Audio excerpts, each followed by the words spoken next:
Hi, guys, and welcome back to the Quality of Life podcast. I'm Erin Olson, and my whole goal is to get you from your business idea to big business. Be sure to subscribe right now and click that notifications bell so that you get all of the notifications of all of our upcoming podcast episodes and videos. Don't be left out of the loop because there's some really good stuff coming up. So last week, we talked all about drama in the workplace and how to conduct yourself as a business person, not a high schooler. But if you haven't listened to that podcast, go check it out.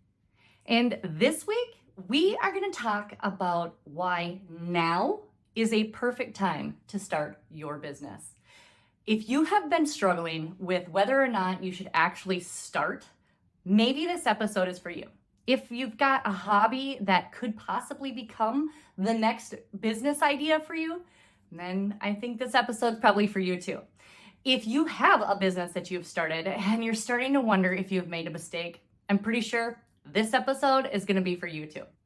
I'm not sure when you're listening or watching this podcast, but it is the end of August in 2024. There is a lot of drama going on in the world right now. There's potential wars, elections, there's Bidenomics and inflation going on. We're not even going to get into politics right now, but there are so many things right now that a lot of people could believe are signs to not do business. And I'm here to tell you that this right now might be your window of opportunity. So back when I started being a farrier, I was broke. I was more than broke. I had some horses and I had a horse that actually ended up foundering. It was a problem where she probably could lose her life. It was right before Christmas of, I think, 2003-ish. And I walked out to go feed her and I could barely afford to feed my animals as it was. But horses are kind of an expensive hobby. I don't know if you guys know that or not. But I walked out to the pasture and this horse was laying there and she was completely lame. She could not get up. So I called the vet and the vet came out and she said, well, I think we're going to have to put her down. And I'm like, oh my gosh, my mom gave me this horse and she's going to kill me. And so I need to do everything impossible. Plus, I love this horse. I wanted to save her, right? And so the vet did everything she could do, left me with a huge bill that I could barely afford. And right before Christmas, it was like 2 weeks before Christmas, and she said, you might be able to make this horse sound enough to breed, but you're never going to ride her again. And this horse's name was Magic, and she was a Pasofino, and she was a great horse, taught me so many things.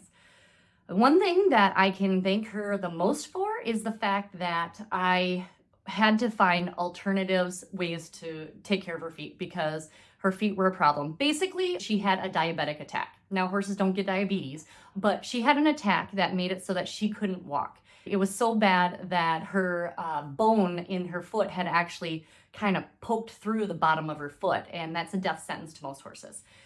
So I went to the internet, which was still very new and hard to get to. I ended up using the library because I was broke.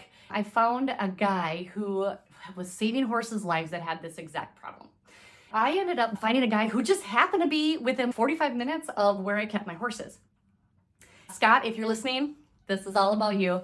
He came out and he saved my horse's life. Not only did he save her life, but I was able to ride her again in 3 months. The vet said that was not possible.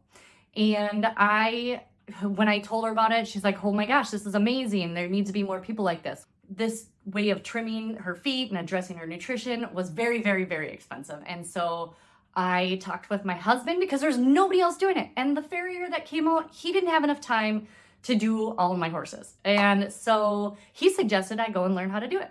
So my husband and I worked some numbers and my husband funded me to go and learn how to trim horses and deal with nutrition in a way that saves them. And that is how my business started. That's actually also how Hey Chicks started down the road. But it started because I was broke and I was at the bottom of what I could do. So I've had to figure out a way to make things work. I got to help so many horses in that business, and I grew another business out of it. It turns out that I had adjusted how to feed horses for a long time, met my business partner, and came up with a way to feed horses in round bale sizes, and God blessed us with this idea. And the bottom line is that happened in 2008. Do you guys realize what also happened in 2008? Yes, the bubble that burst on all the housing markets and how everybody went broke. That was also the year that there was a significant drought. And hay was like $300 a round bale. Now, I know that things are getting way more expensive again, but basically we had horses, we couldn't afford to feed them all. And so we figured out this way to feed horses that they didn't waste anything. It was an awesome byproduct. And so we did all of our research. We actually only did it to help ourselves. We wanted our animals, we wanted to keep our animals. We didn't want to give them up just because we couldn't afford it. It was a blessing and it should have never worked. It was in the middle of a huge recession, and that company grew to a multi-million-dollar company. So, the thing is, right now we are in a dramatic time in our lives again. Like I said, there's the recession going on, there's inflation, debt is at an all-time high, and there's a potential war coming, and we're doing a presidential election coming up here in a couple of months. So there's so many reasons why you shouldn't start anything. But here's the deal. Those are the exact reasons that I think you should. In fact, I am actually starting something new myself, and I'm not going to tell you what it is yet, but I've been working on it, and it's about time for me to launch. But here's the deal. You have an idea. Maybe you have a hobby. Maybe you have something that you've been working on and you've been waiting for the right time, and all of these things seem to be like signs for you to stop. I don't believe they're signs for you to stop. I believe that is the enemy, not to get all biblical, but I'm gonna here, the enemy trying to make you stop, because the world needs your idea.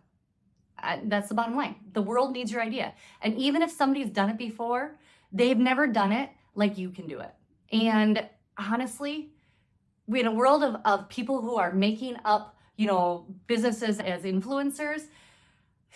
People have inflated the idea that it's so hard to actually do something that is changing people's lives. And owning a business, it's not easy. It's actually one of the hardest things that I think I've ever done. I need to tell you guys, now I think is the time.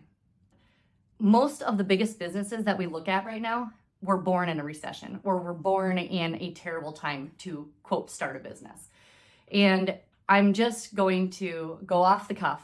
I have a little outline, but I have no script, because I feel like I need to talk to you like a friend, because I think that a lot of people are scared. They're scared to do their own thing because it's risky. It's really freaking risky. But so is working for somebody else who's making all the decisions that you have no say in. That business could reorganize and you could not have a job tomorrow, or you could be phased out. I am a firm believer that the devil has a way to convince us that it's not our time. And I'm here to combat that. In fact, I'm so sure that I am starting my new thing, and it's going to be coming out in the next few months. And believe me, I'll tell you about it because I'm going to be so excited. But it is still in the works, and I'm going to go a little biblical. I am not a pastor. I am just a person who has fought through a whole lot of things. And my belief in God has grown, and having God in my business has really changed things for me. And I know it can change things for you too. The enemy is going to put doubt in you, doubting yourself and your abilities. But God put an idea in you. He put it in your heart. You can read all about it in the Bible, which means He is going to equip you. You may not have all the tools right now, but a lot of times the thing that you need to start is the thing that helped you get from where you were to where you are now. And other people need to hear your story. Even if you don't like being on camera, you need to tell your story, because your story is what's going to change lives. Your product is what's going to change lives. Your service, if you are in the service industry, can change lives. And the devil wants to squash that light. There is a verse that I know has helped me, and it is Isaiah 40:31. But those who hope in the Lord will renew their strength. They will soar on wings like eagles. They will run and not get weary. They will walk and not faint. When you think about eagles, yeah, you think about America, right? You think about our country's emblem, but an eagle soars at super high heights, higher than most any other bird or animal. And that eagle has the ability to see something so small and take advantage of it. That eagle is not troubled by the chickens on the ground, by the vultures. It's not bothered because it is above it all. And I believe you guys are too.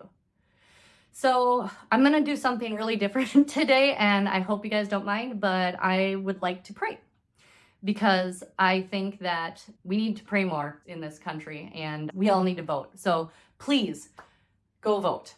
I don't care who you vote for, just exercise your right as a citizen and vote in this upcoming election. God, I pray for anybody today who might be listening, who has an idea in their heart that you have put there. I pray that you help them to know that it's your will that they start this idea and that they take off running, Lord.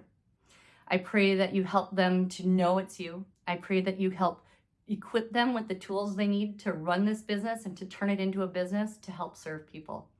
God, I just pray with all my heart that you help them to have energy that's renewed over and over again when the times and the goings get tough, Lord. I pray that you bless them in their endeavors, and I pray that you thwart the enemy's attempts to stop them.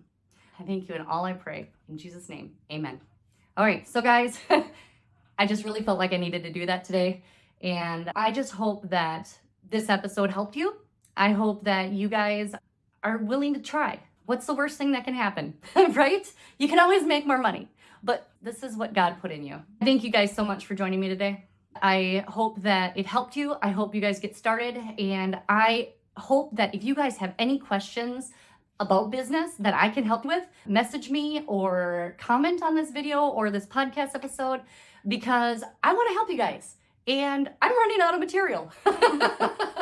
Actually, I'm not. But guys, I want to help you where you need it most. Thank you so much for listening today. And I would hope that you would subscribe to this episode, subscribe to these podcasts, click your notification bell so that you get notified whenever there's a new episode or resource. And please go to my website, theerinolson.com, and sign up for the newsletter, because this newsletter is going to also give you extra ideas and resources and let you know of everything we've got coming out. So guys, thank you so much for coming. I hope this helps get you from your business idea to big business. See ya.